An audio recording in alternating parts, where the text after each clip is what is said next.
नापिकीमुळे शेतकऱ्यांनी नाउमेद होऊ नये, कृषी मंत्री दत्तात्रय भरणे यांनी कृषी सन्मान झी24 तासच्या कृषी सन्मान सोहळ्यामध्ये हे आवाहन केलंय।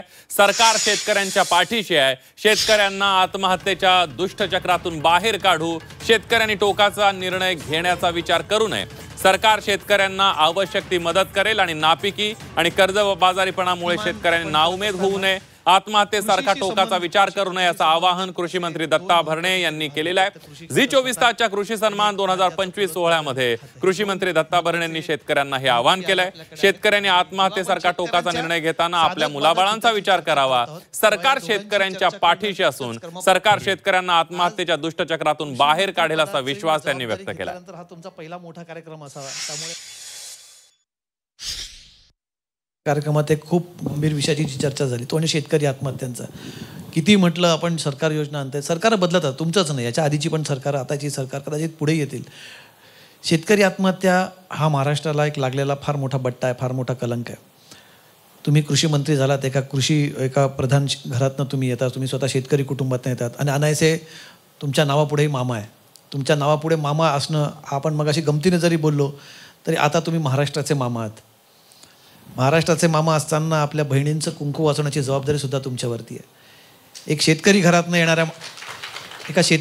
येणाऱ्या माणसाला ही जबाबदारी पेलवायची आहे। कशी पेलवाल, काय तुम्ही आश्वासन द्याल की हा बट्टा आपण पुसू शकतो? माझी सर्व शेतकरी बांधवांना आपल्या माध्यमातून एकच सगळ्यांना विनंती आहे की बाबांनो, येणारे दिवस हे बदलत असतात। त्यामुळं आज जरी आपल्याला काही गोष्टीमध्ये ही गोष्ट खरी, मागाशी तुम्हाला सक्सेस शेतकऱ्यांची पण नावं सांगितली, पण काही शेतकरी असे आहेत की खूप कष्ट करतात, मेहनत करतात आणि ज्यावेळेस त्यांच्या हातातोंडाशी घास येतो आणि त्यांनी ह्या पिकामधनं मला जे उत्पन्न मिळणार आहे त्यातनं मी घरातलं काय काम करल, घर बांधल, मुलाचं लग्न करल, मुलीचं लग्न करल किंवा काहीतरी ह्यातनं मला काहीतरी त्यांनी योजना आखलेली असते। परंतु अचानक अशा गोष्टी झाल्यानंतर शेतकऱ्याचा नक्की भ्रमनिराश होतो आणि त्यातनं हे टोकाचं शेतकरी पाऊल उचलतो। माझ्या शेतकरी बांधवांना मी एवढं विनंती करतो की कृपा करून असं पाऊल उचलू नका, कारण ह्यानंतर आपली पाठीमागं मुलं असतील, मुली असतील, आपले वयोवृद्ध आई असेल, आपले वडील असतील, यांना शेवटी तुमच्या आधाराची गरज असते।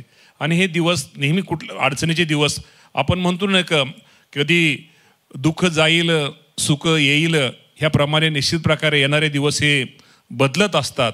आणि जरी काही लोकांच्या बाबतीमध्ये आत्महत्या हा पर्याय आपला नाही आहे, आपण निश्चित प्रकारे जिथं जिथं अशा शेतकऱ्यांना कुठं ही होईल, राज्य सरकार या सर्व शेतकऱ्यांच्या पाठीमागं भविष्यामध्ये पाठीमागं उभा निश्चित प्रकारे राहील आणि त्यांनी जो आत्महत्याचा त्याचा आहे त्यांनी निश्चित प्रकारे प्रवृत्त करण्याचा आमचा प्रयत्न राहील।